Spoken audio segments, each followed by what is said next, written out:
اس education سے یا اردو کی تدریس، اردو زبان میں اتنی طاقت ہے کہ وہ زبان جو ہے ہماری وہ اتنی طاقت رکھتی ہے کہ وہ آن لائن بڑی خوبی کے ساتھ انجام دے سکتی ہے. لیکن مسئلہ وہی آتا ہے خواجہ بھائی اور عدیل بھائی کہ میں آپ کو بتا دوں کہ ابھی ہم جب واٹس ایپ پہ جب کلاسز لے رہے تھے اور جب ہم مٹیریل شیئر کر رہے تھے تو ایسے بھی بچے تھے کہ انہوں نے وہ شکایت لے کر وائس چانسلر کے پاس چلے گئے کہ ہمیں جو ہے بنی بنائی کتاب جو ہے واٹس ایپ کیا جا رہا ہے ٹیچرز کی طرف سے اور ہمیں بالکل بھی کچھ پتہ نہیں چلا ہے. تو میرے خیال میں جو یہ میں ایک تجربہ میں اپنا بتا رہا ہوں کہ باضابطہ ریٹرن میں کیا ہے کہ ٹیچر جو ہیں فوٹو اٹھاتے ہیں اور وہ جو ہے وہ واٹس ایپ پہ کر دیتے ہیں. اس تعلیم سے ہمیں کوئی فائدہ نہیں مل رہا ہے. دوسری پرابلم یہ آ گئی کہ اگر ہم تشریح کا جو پورشن ہے اگر ہم یہ مٹیریل ان کو دے رہے ہیں واٹس ایپ پہ تو تشریح کیسے سمجھائیں. لیکن آپ جانتے ہیں کہ ہم نے جو وائس میسج کا جو سلسلہ شروع کیا اس میں ہم تشریح بھی کرنے لگے. لیکن وہی مطلب ہے کہ ایک شعر کے اگر 4 معنی ہیں، اگر 4 معنی ہم ان کو نہیں سمجھا سکتے ہیں تو 2 معنی تو سمجھا لیں. یہ سارا ممکن جو ہے وہ کلاس روم میں ہی ہے. ہاں اب چونکہ ہمارے یہاں یہ ایک مصیبت آئی ہوئی ہے اور اس مصیبت سے ہمیں نپٹنا ہے، اس لیے اردو والوں کا فرض بنتا ہے. میں تو سائنسز والوں کا، یہاں سائنسز والوں کی بات ہوئی کہ سائنسز کے جو طالب علم ہیں ان کے لیے کوئی دشواری نہیں ہے، ان کے لیے بھی بہت بڑی دشواری ہے. ان کا کام ہی تو پورا پریکٹیکل پہ منحصر ہوتا ہے اور جب تک ان کی لیبارٹری ان کے سامنے نہیں ہو تو کیا آپ زوم پہ یا ویبنار پہ یا ویب ایکس پہ یا دوسرے جو بھی ہے گوگل پہ کیا آپ ان کو لائبریری یا لیبارٹری فراہم کر سکتے ہو؟ مجھے لگتا ہے کہ وقت یہ کووڈ-19 کو نمٹنے کے لیے ضروری ہے کہ ہم اس طرح کا یہ جو سلسلہ آپ نے شروع کیا ہے آپ بھی اس سے پوری طرح واقف ہیں. ہمارے یہاں میں آپ کو مثال دوں خواجہ صاحب، بلکہ میں اپنی بھی مثال دے دوں. ہمارے یہاں اساتذہ ایسے ہیں جو ابھی تک آن لائن یہ کمپیوٹر چلانے سے ناواقف ہیں. میکسیمم اساتذہ ایسے ہیں کہ جن کے پاس تربیت ہی نہیں ہے. تو پہلے ہم ان اساتذہ کی تربیت کریں کہ ہم نے کس طرح سے گوگل ایپ ڈاؤن لوڈ کر دی ہے. اب مجھے آج ڈاؤن لوڈ کرنا تھا تو مجھے کسی کو بلانا پڑا اور اسی طرح سے مجھے اب کل ایک وائوا کنڈکٹ کرنا ہے آن لائن، اس میں ہم نے لنک شیئر کرنا ہے اور لنک شیئر کر کے میں نہیں سمجھتا ہوں کہ وائوا وہ کیسے ہو سکے گا، کوسچننگ کیسے ہوگی، ریکارڈنگ کیسے ہوگی، پھر ہم نے یونیورسٹی کو پروف دینا ہے. لیکن جو سسٹم چل رہا تھا وہ بہتر سسٹم تھا. اس سسٹم سے تب تک کے لیے کہ جب تک ہمارے پاس پورے وسائل موجود نہ ہو، اور جب ہمارے پاس وسائل ہوں، جب ہمارے پاس، آپ ایک مسئلہ حل کر لیجئے، آپ ہمیں 77 سال ہوئے آزاد ہوئے ابھی تک ہماری بجلی پانی کا مسئلہ حل نہیں ہوا ہے. تو کہاں یہ کمپیوٹر اور ان کی باتوں کی طرف، ایجوکیشن کی باتوں کی طرف پچھلی سرکاروں نے اگر چند اقدامات اٹھائے تھے، لیکن گزشتہ کچھ سالوں سے آپ دیکھ رہے ہیں کہ ہائر ایجوکیشن کو بالکل ایک طرح سے نگلیکٹ کیا جا رہا ہے. ان کے فنڈز نہیں مل رہے ہیں، اور فنڈز نہیں ملے ہیں کہ تو ظاہر ہے تو آپ کمپیوٹر نہیں خرید سکیں گے.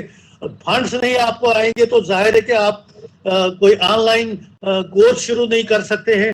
تو یہ ساری مشکلات ہیں جن کا ظفر صاحب نے بھی، شہاب ظفر اعظمی صاحب نے ذکر کیا، جن کا شعیب بھائی نے ذکر کیا اور امتیاز بھائی نے بھی ذکر کیا اور ابھی ہماری محترمہ تھی انہوں نے بھی ذکر کیا.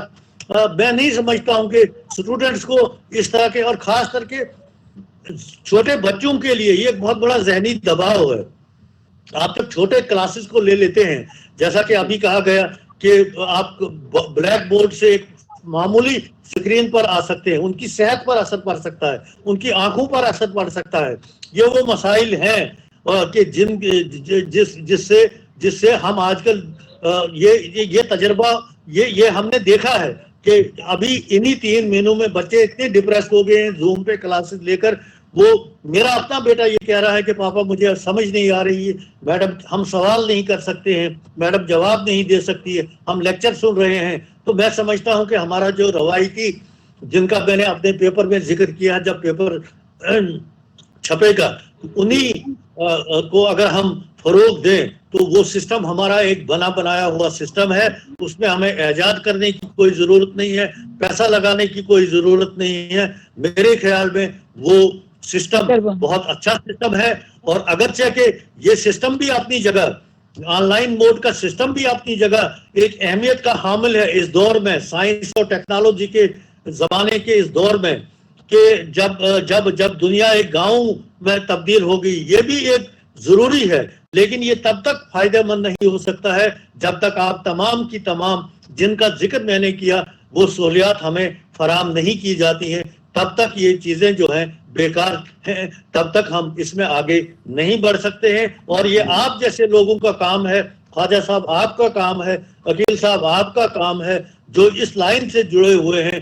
آپ نے دیکھنا ہے کہ کون سا سافٹ ویئر کس طرح سے ایگزامینیشن کس طرح سے کرنا ہے، وہ ڈیولپ کرنا ہے. تو میں انہی الفاظ کے ساتھ آپ لوگوں کا شکریہ ادا کرتا ہوں اور امید کرتا ہوں کہ یہ سیمینار، مجھے وائس چانسلر کے ساتھ ایک میٹنگ میں جانا ہے، کچھ مسئلہ ہمارے یہاں یونیورسٹی میں چل رہا ہے، میں ابھی آ کر دوبارہ جوائن کر لوں گا. لیکن مجھے امید ہے کہ میری جو تجاویز ہیں ان پر غور ہوگا اور یہ سہولیات جو ہیں میسر کی جائیں گی، تاکہ ہم ان جدید میتھڈز کو، درس و تدریس کے ان حربوں کو ہم زیادہ سے زیادہ استعمال کر سکیں. لیکن جو مزہ کلاس روم میں ہے وہ کلاس روم میں کے علاوہ کہیں نہیں مل سکتا ہے. شکریہ صاحب، بہت شکریہ. بہت بہت شہاب عنایت ملک صاحب، آپ نے بڑی تفصیل سے بہت سی اچھی اہم باتیں بتائی ہیں. ظاہر ہے کہ طلبہ جو ہمارے یہاں ہیں، جو کیمپس میں ہوتے ہیں، کلاس روم میں ہوتے ہیں، اپنے دوستوں کے درمیان ہوتے ہیں، ایک آزادی فکر ہوتی ہے. وہ گھر میں بیٹھ کر والدین کے درمیان جس طرح سہمے ڈرے بیٹھے رہتے ہیں، وہ بھی ایک فزیکل اور مینٹل ڈیولپمنٹ پر اثر ڈالتا ہے.